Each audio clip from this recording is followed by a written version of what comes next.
Assalamualaikum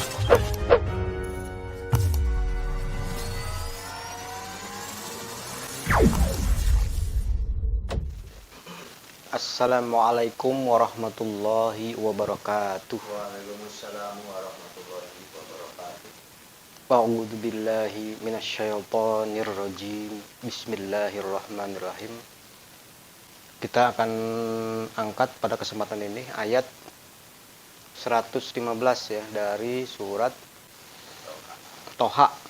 Surat Toha itu surat ke-20 ya.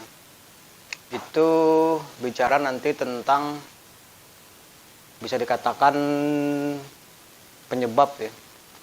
Penyebab kenapa Nabi Adam itu turun dari kehidupan jannah gitu. Yang sering dikatakan pemahaman yang sekarang itu turun dari surga ya. Apa yang menyebabkan gitu. Dan pemahaman yang beredar juga itu karena tergoda oleh setan. Ya, di bagian itu kita tidak bisa menyalahkan dalam arti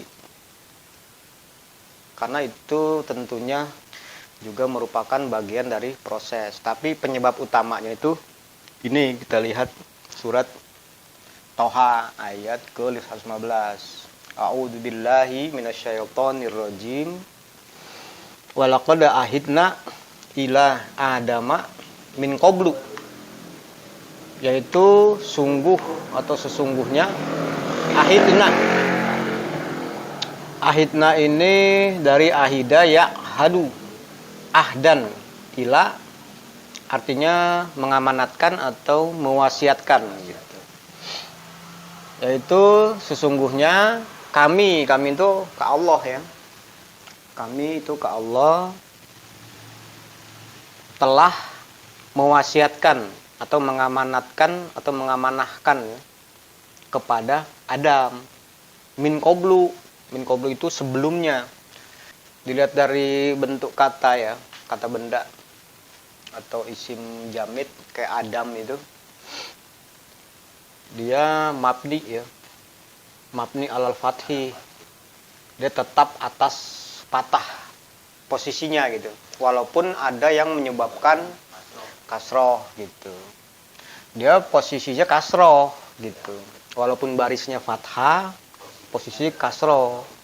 Jadi beda ya antara posisi dengan baris ya, karena ada ila di sini gitu. Kayak kan di banyak tuh di ayat-ayat lain kan juga ila Musa ya kan. Musa itu tetap begitu aja dia bentuknya itu. Patah begitu aja berdiri terus gitu. Kalau Firaun kan ada Firaunu, Firauna. Firaunu ada, Firauni nggak ada. Ya itu kan itu namanya kelainan-kelainan ya. Kelainan-kelainan bentuk kata gitu loh. Secara umum ila itu mengkasrohkan akhir. Mengkasrohkan akhir itu bahasanya apa itu? Nanti kan langsung asumsinya itu barisnya. Sebenarnya bukan baris di situ, posisi ya. Jadi disebut mengkasrohkan itu maksudnya memposisikan sebagai kasroh gitu loh. Itu fungsi ila ya. Sebelumnya berarti sebelum ini kelanjutannya. Penjelasan kelanjutannya ini sebelumnya itu Allah sudah mengamanatkan atau mewasiatkan gitu.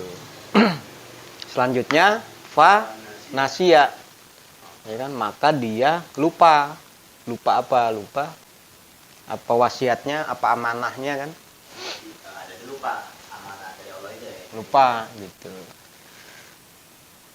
Yaitu walam najid lahu atau dan ya, dan lam najid lahu azman. Najid, lam itu lam nafi ya. Najid dari wajada yajidu, wajdan, mendapati artinya itu. Jadi tidaklah kami mendapati padanya azman. Azman itu azama ya'zimu. artinya berketetapan hati atau bertekad bulat. Itu yang saya bilang di awal itu, kenapa Adam itu turun dari kehidupan jannah. Karena Adam itu melupakan amanah. Di sini berarti kan, satu melupakan amanah karena tidak ada ketetapan hati, tidak ada tekad bulat lagi di situ. Nah, potensi inilah atau akibat inilah yang setan bisa masuk, artinya bisa menggoda ya. Kalau dilihat dari misalnya ayat qala rabbi bima agwaitani la uzayyinanna lahum fil ardi wala ugwiyannahum ajma'in, ya kan? Setan atau iblis menyatakan kepada Allah, karena dialog antara iblis dan Allah ya. Robbi, wahai pembimbingku, bima agwaitani, disebabkan karena Anda membuat saya ngawur, la uzayyinanna lahum, ya kan?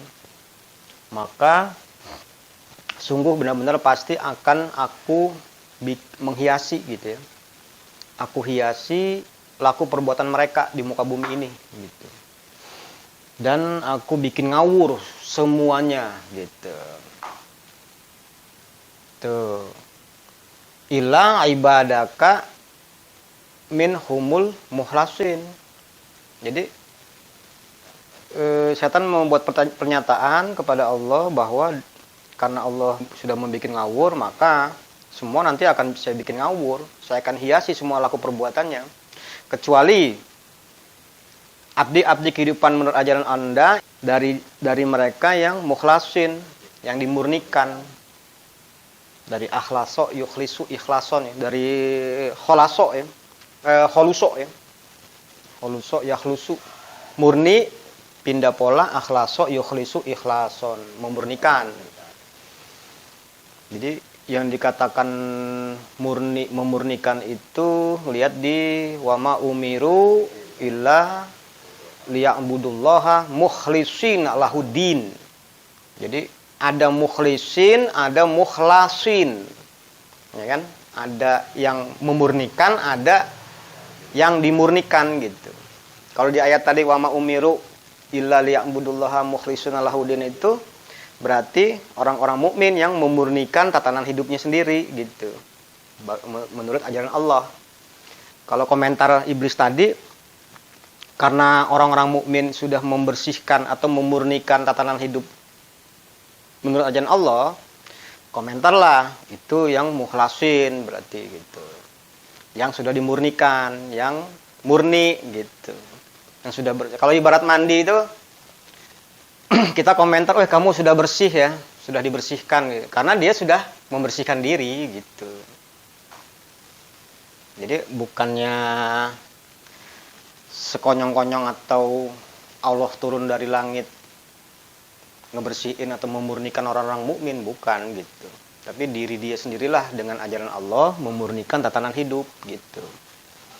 Makanya ada komentar. Nah, itu satu. Kedua, berarti iblis atau setan ini berarti tahu persoalan dia. Sampai dia bisa ngeluarin statement, kecuali kepada yang begitu, saya nggak bisa. Gitu. Kalaupun bisa, pasti malu gitu. Gitu. Ya, dia menggoda di kerumunan orang-orang yang taat, yang bersih, yang murni gitu kan. Malu sendiri gitu. Kalaupun dia mau menggoda. Nah, untuk Nabi Adam ini berarti karena di sini dia melupakan amanah, terus tidak ada berketetapan hati atau tidak ada tekad bulatnya, ya bisa masuk, tergoda. Berarti apalagi ditambah surat Maryam ya. Alam taro anna arsalna syayatina 'alal kafirina ta'uzuhum azan. Tidakkah Anda melihat secara ilmiah bahwasanya kami mengutus atau mengirim setan alal kafirina kepada atau atas orang-orang kafir, orang-orang yang bersikap negatif. Unsur-unsur negatif itu salah satunya ini. Tidak ada bertekad bulat, melupakan gitu. Timbulnya jadi nanti negatif gitu. Tapi kan Nabi Adam pada akhirnya kan menyatakan penyesalan kan dengan doanya itu Rabbana zalamna anfusana ya kan dan seterusnya itu. Wa illam taghfir lana wa tarhamna lanakunanna minal khasirin. Nah, bangkit lagi di situ kan. Dari keterpurukan, jadi kalau ada pernyataan Adam terjerumus gitu oleh setan gitu. Ya harus dilengkapi penjelasannya. Dalam arti terjerumus karena menjerumuskan diri gitu. Kalau dilihat dari sini, kalau soal jerumus menjerumuskan ya. Jadi setan itu tidak semata-mata menjerumuskan atau menggoda. Dia cari celah dulu. Banyak ayat-ayat yang menunjukkan seperti itu, misalnya qala zhab faman tabi'aka minhum, ya kan? Qala zhab famin tabi'aka minhum. Jadi yang man tabi'aka minhum aja yang bisa gitu. Yang mengikuti setan aja yang bisa digoda, dikondisikan, diarahkan gitu. Berarti ada pilihan paman sya'a fal yu'min wa man sya'a fal yakfur dulu gitu. Secara umum dua itu, ada pilihan berkehendak mukmin atau berkehendak kufur, berkehendak iman atau berkehendak kufur dulu. Baru setan bisa masuk atau tidak gitu.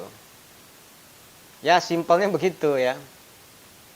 Makanya dalam hal kita nanti praktek kehidupan sehari-hari, tentu kita nanti akan menghadapi akibat-akibat ya. Ada akibat buruk yang kadang-kadang kita tidak sadar kalau itu kesalahan kita gitu. Tapi kita menyalahkan orang lain. Kan sering begitu.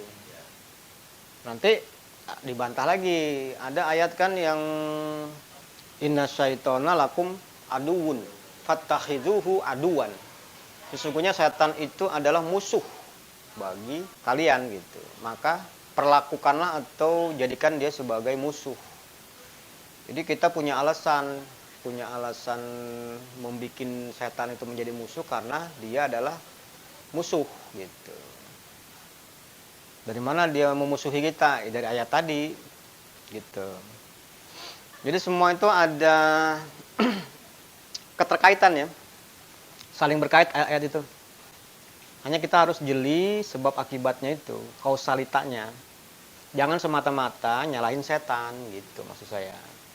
Kalau sekarang kan gara-gara setan ini gitu. Nah ini buktinya. Ya. Jadi Adam itu fungsi Rasulnya ada dua fungsi ya.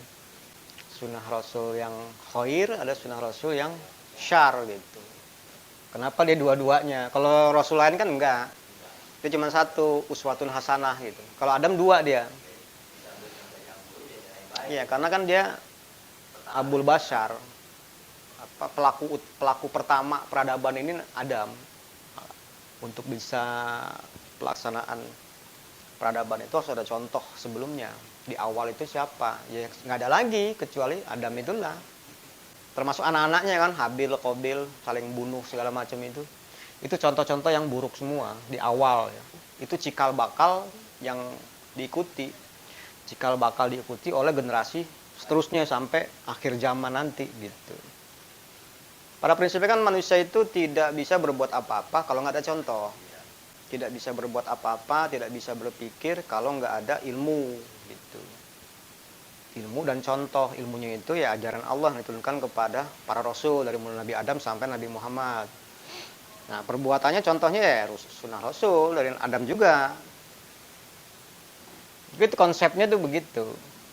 Jadi jangan bingung lagi nanti Nabi Adam itu dua contoh dia itu. Baik buruk gitu. Kalau Nabi Muhammad kan enggak. Dia uswatun hasanah. Walaupun fungsinya ada lagi yang abduhu ya. Abduhu itu bukan fungsi Rasul tapi sebagai abdun nih. Sekarang kita coba latihan ya.